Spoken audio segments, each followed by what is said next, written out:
د کونړ ولایتي ادارې مسؤلینو په هڅونه په اسیا کې د ټولنیزو خدمتونو نړیوالې موسسې لخوا د 6.9 میلیونه افغانیو په مالي لګښت د دیوګل درې اړوند د سپیرکو بانډي اوسیدونکو ته 14 کورونه چې هر کور 2 خونې او دهلیز لري له جوړېدو وروسته زلزله ځپلو کورنیو ته په واک کې ورکړل شو.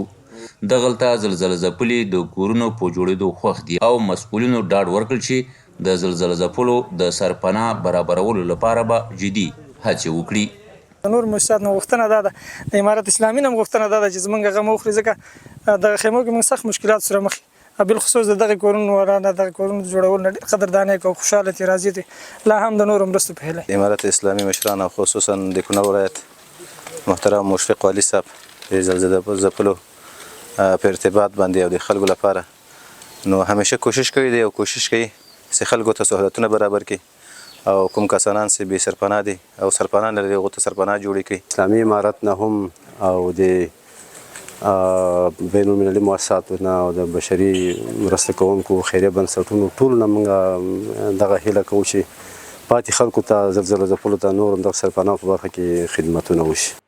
بل پلو زلزله ځپلو ته د همدې کورونو د سپارلو پر مهال یو شمېر نورو مسؤلینو وویل زلزله ځپلي له بل هر څه زیات سرپناهو ته اړتیا لري. دغه مسؤلینو د اسلامي امارت په مشرانو او نورو مرسته کوونکو غږ وکړ چې د دې ولایت د زلزله ځپلو کورنیو سره د سرپناه په جوړېدا کې مرسته وکړي.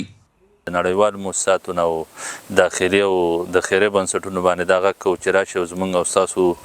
د قومونو ولسونو لاسنیوي او دغه وکړي خاص کر د شلټر برخه کې د خلکو سره مرسته او کومک وکړي. نور مؤسسات ته موږ غوښتنه مو کړې ده چې انشاءالله ټول هغه زلزله ځپلي چې دي هغو ته به انشاءالله وخت په وخت سره به اساسي سرپناهې جوړېږي او هڅه به ورته کوو چې دوی ټولو ته خدمت وکړي. زلزله چې وشو هغه وخت کې کوم څیز ته ضرورت و د خیمو ته ضرورت و غذایي مواد ته ضرورت و هغه وخت کې اسلامي امارت مشرانو او د موسسو والا هغې ښه خدمات وکړو او په دې وخت کې اوس ضرورت د کورونو ته ډېر ضرورت دی. خلک سرپناه نه لري یا خیمې څه وخت لپاره هغه ختم شوي دي او کورونه اشد ضرورت دی. اسلامي امارت د مشرانو هم موسسو والا نه هم او که نور څه شرکتونه والا دي هغې ټول موږ رضا غوښتنه دی چې د خلکو سره مرسته وشي او خدمت وشي.